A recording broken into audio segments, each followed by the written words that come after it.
करिश्मा, रेशमा और मनीषा 3 बहनें हैं। उनका एक भाई भी है, मयंक। मयंक अपनी बहनों को बहुत प्यार करता है, लेकिन मयंक की पत्नी सविता इस मामले में मयंक से बिल्कुल ही अलग है। वो अपनी ननदों का जितना बुरा कर सकती है उतना बुरा करती ही रहती है और अपनी ननदों पर हुक्म भी चलाती है। करिश्मा, करिश्मा, तुमने अभी तक नाश्ता नहीं बनाया? तुम्हारे भैया को ऑफिस जाने में देर हो रही है। हाँ भाभी, बस अभी बनाती हूँ। करिश्मा, तुम ये ढीलापन छोड़ दो। कल को पराये घर जाना है। वहाँ अगर तुम इस तरह से काम करोगी तो लोग क्या कहेंगे कि माँ ने और भाभी ने कुछ सिखाया नहीं। और तुम्हारी दोनों बहनें कहाँ हैं? अब रेशमा मार्केट गई है और मनीषा सो रही है। क्या? सुबह के 8 बज रहे हैं और ये महारानी अभी भी सो रही है? ये कहते हुए सविता अपनी सास दुर्गा देवी के पास जाती है। माँ जी, देख रही हो अपनी बेटियों के तौर तरीके? क्या हुआ बहू, सुबह सुबह क्या कर दिया मेरी बेटियों ने?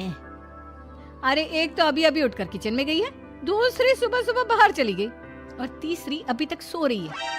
क्या करूं मैं इन तीनों का, मैं तो परेशान हो गई हूँ। जा जाकर उठा उसे और रेशमा से मैं बात करती हूँ। सविता सीधा मनीषा के कमरे में जाती है और उससे कहती है, महारानी जल्दी उठो, सूरज सर पर आ गया है। भाभी थोड़ी देर और सोने दो ना, मैं रात को लेट सोई थी। वो क्या ना, यूनिट टेस्ट चल रहे हैं। शराफत से उठती है या नहीं, या फिर पानी की भरी बाल्टी डालूं तेरे ऊपर? नहीं भाभी, मुझे बिस्तर में नहीं नहाना, उठती हूँ मैं। मनीषा जल्दी से उठकर बाथरूम में चली जाती है। सभी आराम से बैठकर नाश्ता कर रहे होते कि तभी रेशमा बाजार से हाथ में सामान लिए आ जाती है। रेशमा को देखते ही सविता उस पर बरस पड़ती है। लो, आ गई महारानी। ऐसा भी क्या सामान लाना था जो सुबह आंख मलते ही बाजार की तरफ रवाना हो गई? भाभी, कल आप ही तो चीख रही थी कि घर का सारा सामान मुझे ही लाना पड़ता है, घर में किसी को भी किसी काम से कोई लेना देना नहीं है। अब मैं बाजार जाकर सामान ले आई तो आपको इस बात से भी तकलीफ हो रही है? देख रही हो माँ जी, अपनी बेटी की जुबान कैंची से भी तेज चलती है। और मयंक, आप तो कुछ कहेंगे नहीं अपनी लाडली बहन को। रेशमा, अपनी भाभी से ऐसे बात नहीं करते। चलो माफी मांगो। भैया, मैं क्यों माफी मांगू? आप भाभी से बोलिए ना कि हम पर कम हुक्म चलाया करे। हम इस घर की बेटियां हैं और आपकी पत्नी की ननद है, नौकरानी नहीं। लो कर लो बात। इनकी भलाई के लिए कुछ भी बोलो तो इन्हें बुरा लग जाता है। इस घर में यही इज्जत है मेरी। देख लो माँ जी, आपकी बेटी किस लहजे में मुझसे बात कर रही है। सविता वहाँ से चली जाती है। मयंक को बहुत गुस्सा आता है, वो भी वहाँ से चला जाता है। फिर करिश्मा रेशमा को समझाती है। रेशमा, तुम्हें भाभी से माफी मांग लेनी चाहिए थी ना। लेकिन दीदी, मैंने कुछ किया ही नहीं, तो मैं माफी क्यों मांगू?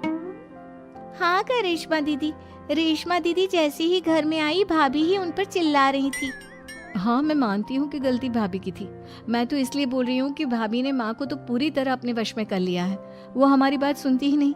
मयंक भैया हमारे लिए हमेशा खड़े रहते हैं, इसलिए उनकी बात का मान तो तुम्हें रखना चाहिए था ना। कोई फायदा नहीं दीदी, कुछ दिनों की बात और है, भाभी उन्हें भी हमारे खिलाफ भड़का देंगी।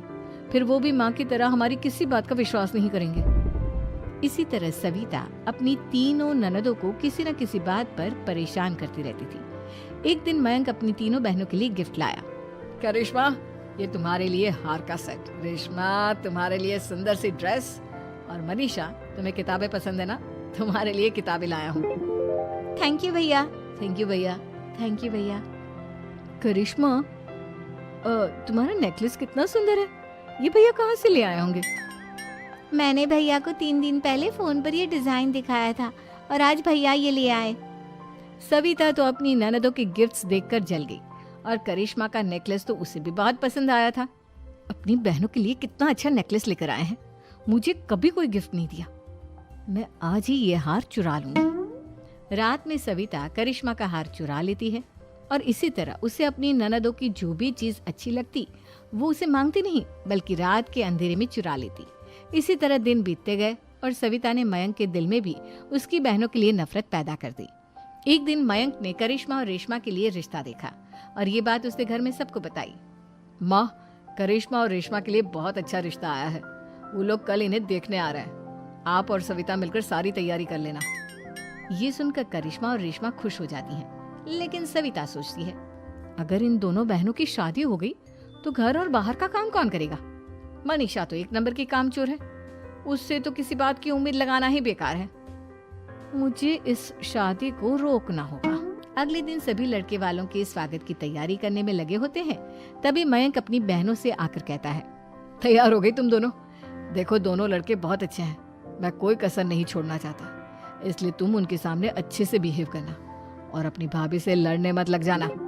करिश्मा, तुम वो नेकलेस पहन लो ना जो मैं तुम्हारे लिए लाया था। भैया मैं बहुत देर से वो नेकलेस ढूंढ रही हूँ, लेकिन मुझे मिल ही नहीं रहा। क्या तुमने नेकलेस खो दिया? तुम्हें पता भी है वो कितना महंगा था?